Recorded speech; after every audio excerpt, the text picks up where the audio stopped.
يا صباح الورد والجمال عليكم. حاجة جت في بالي بره الصندوق تخص الذكاء الاصطناعي الارتفيشال انتليجنس، وازاي ممكن يأثر في الرياضة بشكل عام والكرة بشكل خاص.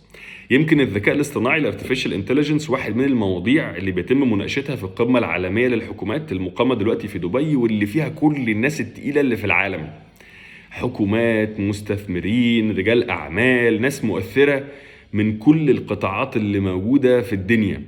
وطبعا مصر كانت مشاركة بوفد رفيع المستوى برئاسة فخامة الرئيس عبد الفتاح السيسي، وناس كتيرة جدا موجودة بتتكلم على الموضوع ده، الذكاء الاصطناعي، وحتى ايلون ماسك موجود وهيتكلم على القصة دي.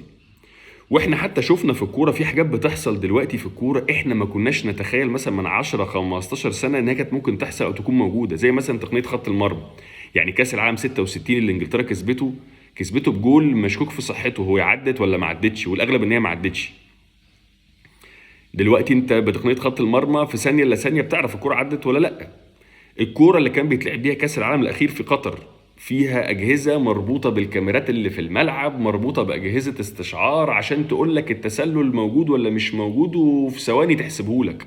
ويمكن شفنا الكلام ده في كره فاران في فاينل كاس العالم، واتحسبت بالسنتوفه وكانت مؤثره جدا، واتحسب جول الارجنتين. كمان الاجهزه اللي اللعيبه بتلبسها في ظهرها دي اللي احنا كلنا بنشوفها بتحدد قياسات كل لعيب جري قد ايه وتفاصيله كلها.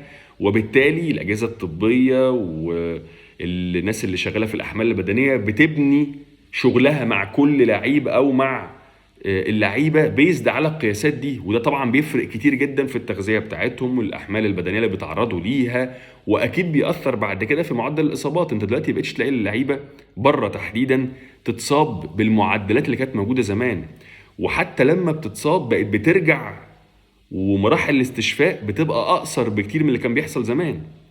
فدي حاجات كلها قبل كده كانت بالنسبه لنا احلام وما كانش حد يتخيل ان هي تحصل. طب تعالى دلوقتي نفكر مع بعض كمان 10 سنين، 15 سنه، 20 سنه، اذا ربنا ادانا العمر، ايه اللي الذكاء الاصطناعي الارتفيشال انتليجنس، واحنا شايفين بقى الشات جي بي تي وشايفين ازاي الارتفيشال انتليجنس داخل في كل حاجه في الدنيا دلوقتي. طب ايه اللي ممكن يعمله، وايه اللي الذكاء الاصطناعي ممكن يأثر بيه ويغيره في الكوره بشكل خاص وفي الرياضه بشكل عام خلال السنين اللي جايه؟ صباح الفل عليكم.